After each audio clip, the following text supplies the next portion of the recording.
Okay, good evening, friends, and welcome to our ongoing KP batch number 4.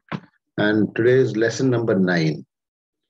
तो कल तक कल हमने पढ़ा horary एस्ट्रोलॉजी के रूल्स और क्या पढ़ा था कल हमने horary एस्ट्रोलॉजी के रूल्स एंड रूलिंग प्लैनेट्स है ना. these were the main topics. और आज जो है वो I am going to teach you the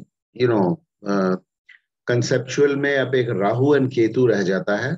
Rahu and Ketu, and I had told you कि लॉन्गेविटी हम लोगों ने किया है, उसके 2 लेफ्ट ओवर चार्ट्स थे जो मैं डिस्कशन के लिए रह गया था. तो पहले वो 2 चार्ट्स जल्दी जल्दी कर लेते हैं, उसके बाद फिर हम राहु केतु पर चलेंगे. ठीक है, और शेयर कर रहा हूँ स्क्रीन.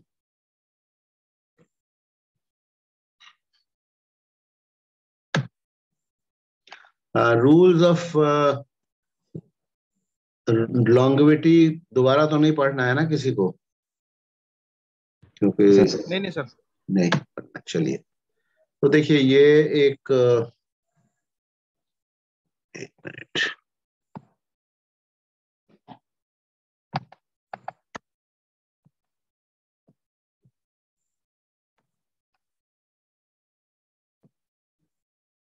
हाँ जी, ठीक है. देखिए ये क्या हो गया. ये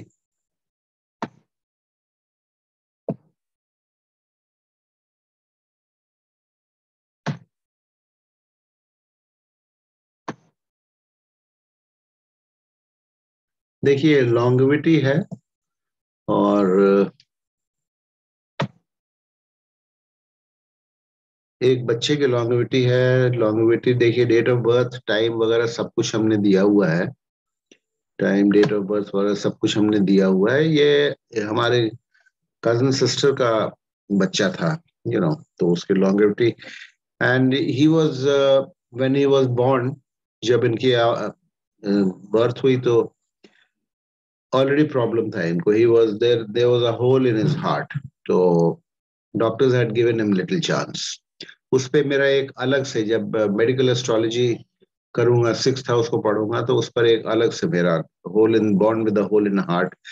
कृष्णमूर्ति जी की जो पहले मैगजीन निकलती थी केपी एन एस्ट्रोलॉजी करके, उसमें मेरा इस पर आर्टिकल भी था. उनके ईयर बुक में आर्टिकल था मेरा.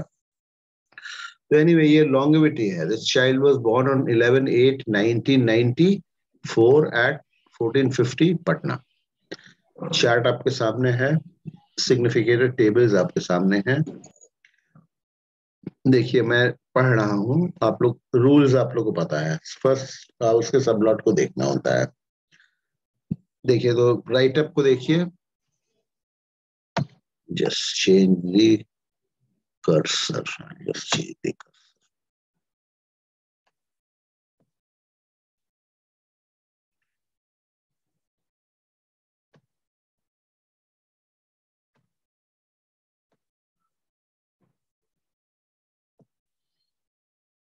देखिए ये सबलॉर्ड ऑफ असेंडेंट कर्सर, देखिए ये है यहाँ पर, ये वाला कर्सर आ गया है. ठीक है, sublord of ascendant is Saturn.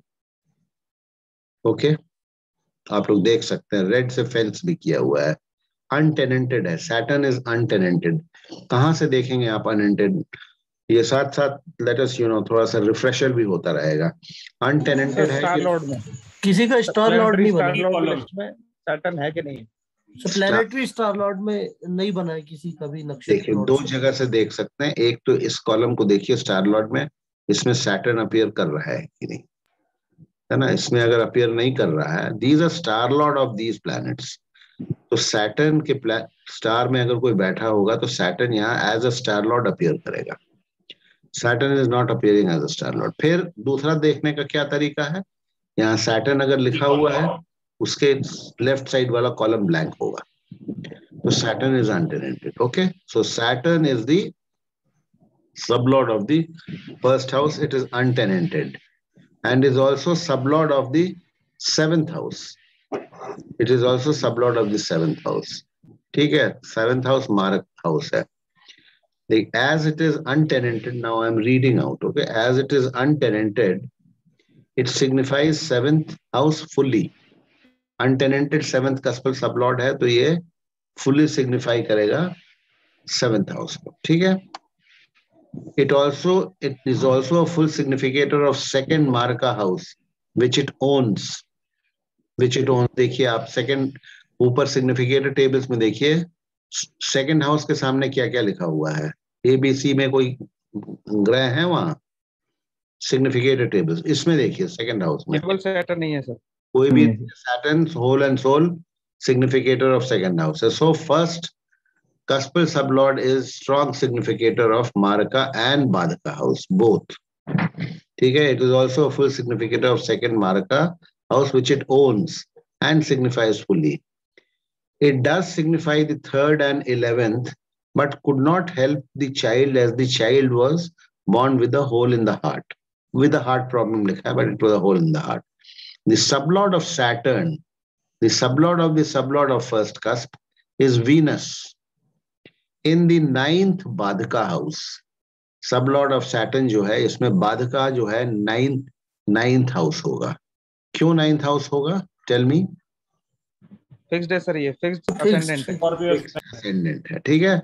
9th Badhaka house, and so Venus is in the 9th Badhaka house and owns the 6th house of disease. Good longevity is not promised. देखिए अब दशा पांतर दशा पे आते हैं. Moon Ketu started in July 1996. इनका birth हुआ था 94 में. मून महादशा एंड केतु अंतरदशा started in July 1996. Moon is sitting in the 10th, which is not good for longevity. Not good for longevity. In its own star. Moon is in its own star. Okay. 10th को देखिए. 10th में Moon is A grade significator है. 10th house. Owns 8th. Moon owns the 8th house. The house of danger. And its sublord is Saturn. Saturn, which is we have already discussed. Which is already discussed. Saturn हम detail में ऊपर discuss कर चुके हैं. Ketu signifies the 9th Badhak Sthan by being in the star of Venus, sitting in the 9th. So, Ketu, the Antardasha Lord, also signifies the 9th Badhaka house. Okay. Ketu also signifies 6th through Venus and also 7th through Venus. Though not very strongly, but it does. However, 6th house owned by Venus is unoccupied. ये भी एक second फिर cursor change करना होगा मुझे.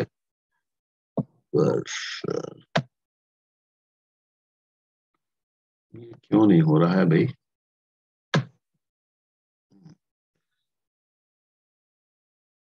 6th Venus की बात हो रही है. And also 7th house through Venus, तो not very strongly. However 6th house owned by Venus is unoccupied. 6th का ओनर कौन है? वीनस है. तो एक चीज याद रखिएगा, सिग्निफिकेटर्स में अगर ये घर खाली रहता है, अगर ओनर का घर में कोई नहीं रहता है, तो it get some additional strength as a owner. ठीक है. It is B level, it becomes the B level significator because ये कॉलम 2 खाली हैं, तो second in strength B level significator जो है वो ओनर हो जाता है. ठीक है. However, 6th house owned by Venus is unoccupied, giving strength to Venus. Ketu also represents Mars, which is a strong significator of the Marka 7th house. Ketu कैसे represent कर रहा है Mars को बताइए? How is Ketu representing Mars? Ketu is in Aries. Sir, Aries में. Aries में. और Mars किस हाउस का सिग्निफिकेटर है? सर 12th हाउस का बहुत प्रोमिनेंट है. 12th हाउस का बहुत है. और 7th हाउस को मेन हाउसेस पर सीधे आपकी नजर जानी चाहिए. 2nd 7th हाउस का बहुत स्ट्रॉन्ग सिग्निफिकेटर. स्क्रॉल हो गई सर. ठीक है. हाँ कर रहे हैं. Mars also signifies 12th being in its own. Mars 7th house, 12th house being its owner. No planet in 12th and Mars is in its own star. Ketu thus becomes Marak and Badhak both. Ketu, the Antardasha Lord, becomes Marak and Badhak both. ठीक है. Second lesson. The child passed away on 3/8/1996 during Moon, Mahadasha, Ketu, Antardasha and Ketu Pratyantardasha. ठीक है. Moon was in Saturn star. ये ये transit की बात कर रहे हैं, मैच कराने को हमने बताया, आप ट्रांजिट मैच भी करा सकते हैं। Moon was in Saturn star, Ketu was in Mercury star, Mercury in earth in own star and in sub of moon. ठीक है, और इनको हार्ट की प्रॉब्लम थी। मून जो है natural significator of the fourth house होता है, फोर्थ हाउस रिप्रेजेंट हार्ट। ठीक है, तो ये एनीवे दैट इज बिसाइड्स, वो अलग चीज है। तो ये है एक, इसको कहते हैं बालारिष्ट। बालारिष्ट कहते हैं when the child is promised a life of only up to about 8 years, very quick mortality जिसको बोलते हैं। तो ये एक एग्जांपल है, ये हमारे कजन सिस्टर का बेटा था, वो देख के ही हमने बोल दिया था कि आप you have to be very careful, वो बहुत अच्छे योग नहीं है इनके। ठीक है, लॉन्गेविटी के, ये आपके सामने दिया हुआ है। If you want you can prepare the chart in your system and देख लीजिएगा आप, मेरे नोट्स तो यहाँ है ही हैं। तो ये लॉन्गेविटी 11/8/1994 1450 पटना। ठीक है सर, एक मेरा क्वेश्चन है सर। जी। Suppose if the ascendant sublord is signifying the life giving houses only, then it is said to have the full longevity. Yeah. If it is showing both the life giving as well as the Marak and Badak, then mid-age longevity. Yeah. And it is showing only the Marak and Badak, then the short span. Sir, how to find this Balarish, sir? उसको मैंने उसको only by transit, देखिए और बाला नहीं not ये बालारिष्ट है ना, ये जो बालारिष्ट में पहले तो असेंडेंट सबलॉर्ड को देखिए क्या क्या सिग्निफाई कर रहा है। ठीक है, आपने देखा असेंडेंट सबलॉर्ड। दूसरा एक चीज और ध्यान रखिएगा, if the medical condition of the child is not good, मतलब कुछ उसको प्रॉब्लम है, तो फिर जो है ना वो डबली, और अगर फर्स्ट हाउस का सबलॉर्ड अगर सिग्निफाई कर रहा है डेथ गिविंग हाउसेस को, तो फिर उसका असर दूना हो जाता है, चांसेस जो है मोर्टालिटी बढ़ जाती है। और हाँ, क्या बोलिए sir? And at the time of birth अंतरदशा एंड महादशा place a big role sir. Yes of course, at the time of birth वो आप देख लीजिएगा। ये the child was born in I think moon, Ketu started in July, तो moon में ही पैदाइश हुई होगी। मून में मारक बाधक, मारक बाधक, ये सारे मारक बाधक ही हैं इसमें। ठीक है, और अगर आप इसमें जाएंगे, डेप्थ में जाएंगे, तो केतु देखिए 6th हाउस को भी रिप्रेजेंट कर रहा है, बीमारी के घर को भी रिप्रेजेंट कर रहा है। ठीक है ना, बीमारी के घर को भी रिप्रेजेंट कर रहा है। और देखिए 6 आप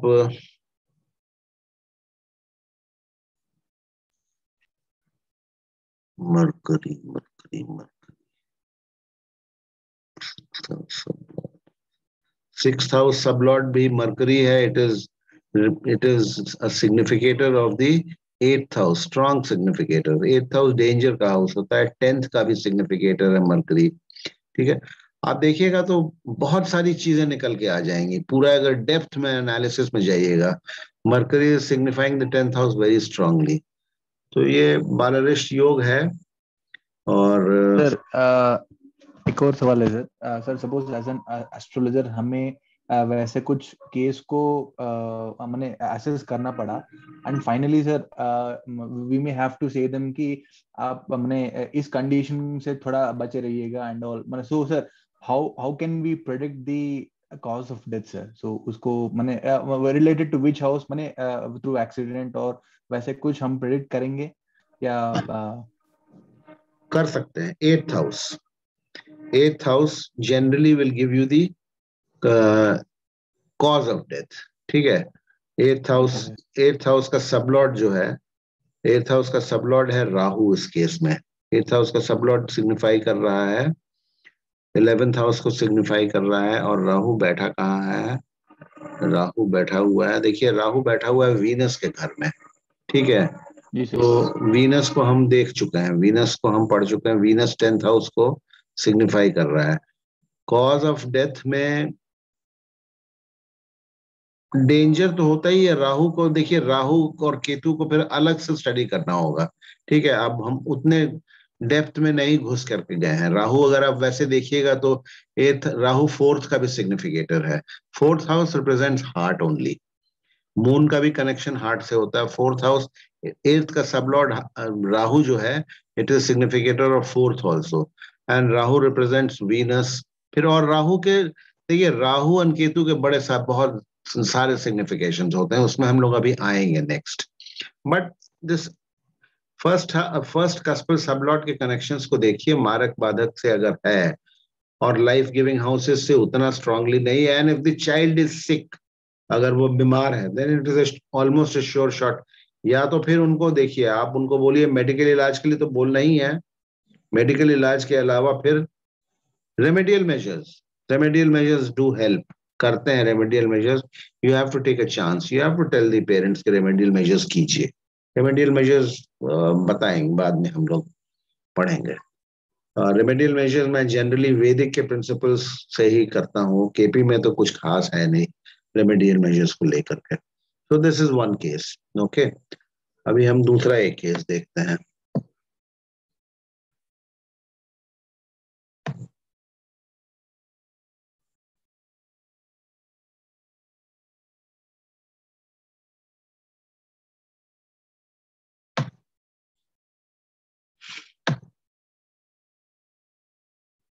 देखिए, दिस इज अनदर केस। ये भी हमारे ये हमारे एक फ्रेंड के बेटे का है, था रादर हॉरोस्कोप, और उनका फ्रेंड का बेटा था। आई टोल्ड हिम कि चूंकि he knew I was an astrologer, मैंने उनको बोला था टाइम वगैरह बहुत अच्छे से नोट करना हॉरोस्कोप, तो वो वैसे भी मुझको दिखाता ही दिखाता। तो देखिए, longevity, birth of the child was on 2/1/97, 10:22 AM, Bareilly, UP. ठीक है। The friend, boy was born, everything is in front of you. Boy was born on 2/1/97 and passed away on 10/2/97. Hardly a month. बालारिष्ट है sir. बालारिष्ट योग है ये भी, ठीक है। Hardly a month. Ascendant sublord Mercury is in the star of Venus, Lord of the Badhak Sthana, 9th house. No planets in 9th. Mercury is in rapt conjunction with Sun. देखिए, Mercury is in rapt conjunction with Sun. कहाँ है Mercury और Sun? देखिए किस house में बैठा हुआ है Mercury और Sun? धनु राशि में। धनु राशि में, ठीक है। Rapt conjunction with Sun, also a strong significator of the 9th house. ठीक है, Sun is a strong significator of the 9th house. यहाँ से आप देख सकते हैं, तो Mercury को भी उसका गुण मिल जाता है, ठीक है। Mercury is in rapt conjunction with Sun, also a strong significator on 9th and 10th, being in star of Venus. So Mercury is in star of Venus, so it is also a significator of 10th also. 10th is not good for longevity. Sun owns 7th house. Sun owns the 7th house. Okay, Sun owns the 7th house. Sublord of Mercury is Mars. Sublord of Mercury is Mars, untenanted, and a first-rate Marka being significator of the 7th house. Untenanted Mars है यहाँ पर, देखिए Mars 7th house untenanted है, तो it is actually इसमें इसलिए हमने red में दिखा दिया है क्योंकि इसमें पता नहीं चलता है। तो इसके स्टार में कोई प्लैनेट नहीं है, तो it is an A grade significator of the 7th house, okay. And the first rate Marka being significator of 7th house. Longevity promise is short.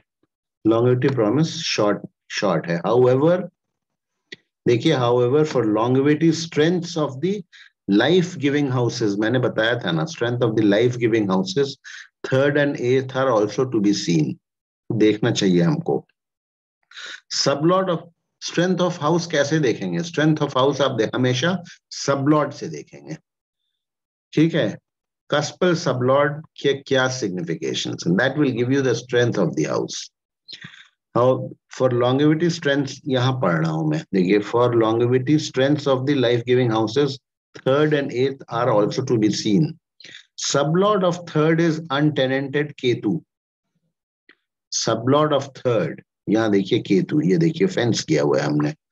Sublord sublord of third is untenanted Ketu, which is also the sublord of the Badhaka ninth cusp.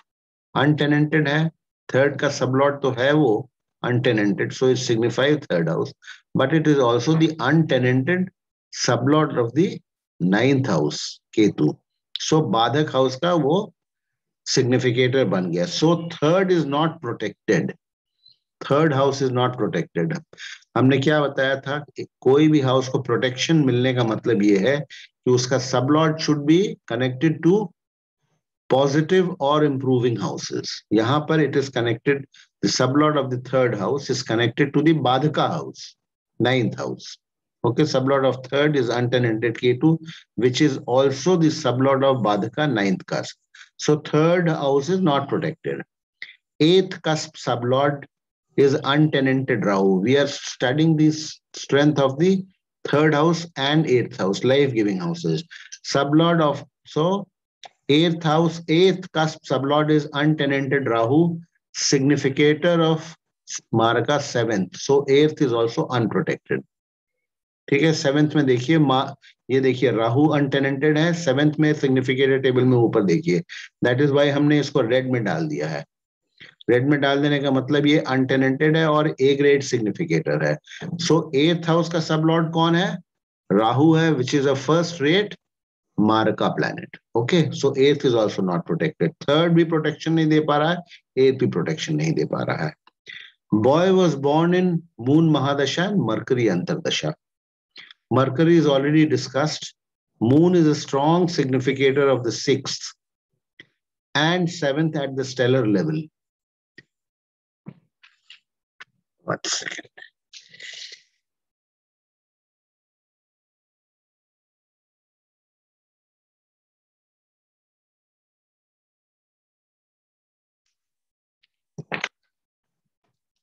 Boy was born in Moon, Mercury.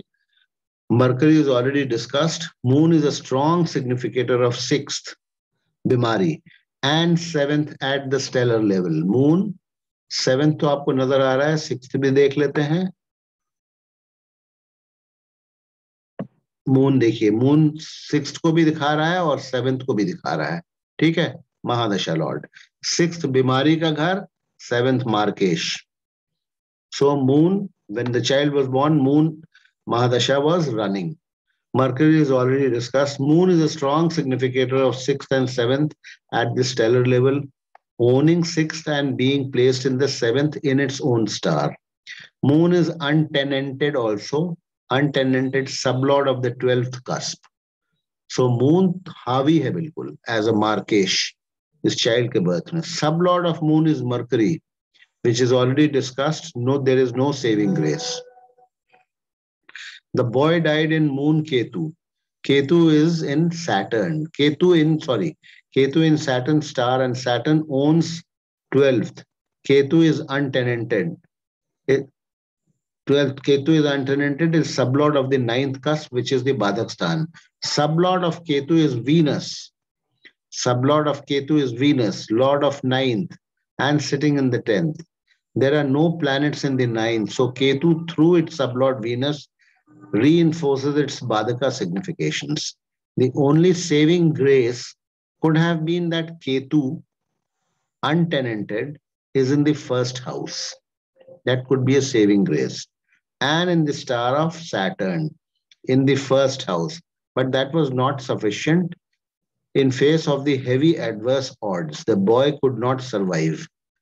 वो थोड़ा बहुत saving grace था, इसीलिए वो 1 महीना जिंदा रहा बच्चा. Otherwise, the boy would have died, it would have died as soon as he was born. So this is how we judge longevity. ठीक है, इसको आप लोग फिर से समझ लीजिएगा, पढ़ लीजिएगा. नेक्स्ट वीक इसका PDF मैं भेज दूंगा. एक हफ्ता खत्म होगा क्लासेस, तो 7-8 PDF करके मैं भेजूंगा. फोटो खींच लीजिए अगर खींचना है तो. और सर ऑलरेडी आपने इसको भेज दिए थे सर. और ये मैं भेज, अच्छा हाँ ठीक है, लॉन्गेविटी वाला भेजा तो ये पुराने लेसन का था. ऑलरेडी इसको हमने भेज दिया. So now longevity is over. Okay, longevity is over. Now we will go on to something else. इसकी रिकॉर्डिंग को मैं स्टॉप कर देता हूँ. स्टॉप करके वील 2 वीडियो बनाऊंगा। लॉन्गेविटी पर चूंकि मैं बना चुका हूँ,